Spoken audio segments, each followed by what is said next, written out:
الحمد لله رب العالمين الرحمن الرحيم مالك يوم الدين والصلاة والسلام على سيد المرسلين وعلى آله وصحبه أجمعين أما بعد. محترم سامعین و ناظرین، قرض لینا یہ انسان کی ایک دنیاوی ضرورت ہے. ہر انسان ایسے دور سے گزرتا ہے، ایسے وقت سے گزرتا ہے کہ اسے زندگی گزارنے کے لیے قرض لینے کی ضرورت پڑتی ہے. تھوڑا لے، زیادہ لے، تجارت کے لیے، گھر چلانے کے لیے، پڑھائی کے لیے، زمین و جائیداد خریدنے کے لیے، کسی بھی صورت میں اسے قرض کی ضرورت پڑتی ہے. ہر انسان کو ہوتی ہے. قرض لینے کا فائدہ بھی ہے.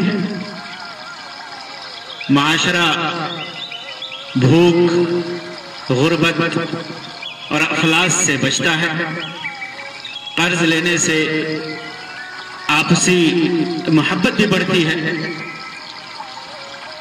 زندگی کی ضروریات رکتی نہیں ہے. قرض لے کر آدمی زندگی کی گاڑی چلاتا رہتا ہے. اس کے علاوہ بھی قرض کے بہت سارے فائدے ہیں اور ایک دینی فائدہ بھی ہے. سب سے اہم چیز اس سلسلے میں یہ ہے کہ ہمارے نبی مکرم صلی اللہ علیہ وسلم بھی قرض لیا کرتے تھے. صحابہ کرام بھی قرض لیا کرتے تھے. تو قرض لینا بوقت ضرورت معیوب نہیں ہے، عیب کی بات نہیں ہے. آدمی زندگی گزارنے کے لیے قرض لے سکتا ہے. یہ تقوی کے خلاف نہیں ہے، دین کے خلاف نہیں ہے، شریعت کے خلاف نہیں ہے، بلکہ دنیا کے ساتھ ساتھ دینی ضرورت بھی ہے. دینی ضرورت بھی ہے. اور خود اللہ کے رسول صلی اللہ علیہ وسلم نے قرض لیا. اسی طرح سنن ابن ماجہ کی ایک روایت ہے جسے علامہ البانی نے صحیح قرار دیا ہے. وہ روایت عبداللہ بن جعفر رضی اللہ تعالی عنہما کی ہے. فرماتے ہیں کہ اللہ کے رسول صلی اللہ علیہ وسلم نے فرمایا، اللہ تعالی قرض دار کے ساتھ ہوتا ہے، قرض لینے کے ساتھ ہوتا ہے. اللہ تبارک و تعالی کی مدد قرض لینے والوں کے ساتھ ہوتی ہے، یہاں تک کہ وہ اپنا قرض ادا کر دے. قرض دار جب اچھی نیت کے ساتھ، ادا کرنے کی نیت کے ساتھ کہ قرض ادا کرے گا اور اس کو ضرورت ہوتی ہے اور قرض حلال چیز میں لے، حلال کاموں کے لیے لے، تو اللہ تبارک و تعالی قرض لینے والے کے ساتھ ہوتا ہے یہاں تک کہ وہ اپنا قرض ادا کر دے. جبکہ وہ قرض ایسی چیز کے لیے نہ ہو جس کو اللہ ناپسند کرتا ہے، ناپسند طریقے پہ نہ ہو. جیسے قرض حرام چیز خریدنے کے لیے، حرام کام میں استعمال کرنے کے لیے، بیجا کاموں میں استعمال کرنے کے لیے. قرض سود پر مبنی ہو، اس طرح کی باتیں نہ ہو. سود تو قطعاً حرام ہے. سود بھی قرض کی ایک قسم ہے. سود بھی قرض کی ایک قسم ہے. آدمی قرض لیتا ہے اور اس وعدے پہ لیتا ہے کہ زیادہ ادا کرے گا تو لینا بھی حرام ہے، دینا بھی حرام ہے. اس پر جو گواہ ہو وہ بھی حرام ہے، اس کو بھی سزا ہے. تو قرض حرام کام میں نہ لیا ہو، حرام طریقے پہ نہ لیا ہو تو قرض لینے والے کے ساتھ اللہ تبارک و تعالی ہوتا ہے. اللہ تبارک و تعالی کی مدد ہوتی ہے، اللہ تبارک و تعالی کی پسندیدگی ہوتی ہے. راوی کہتے ہیں کہ عبداللہ ابن جعفر رضی اللہ عنہما نے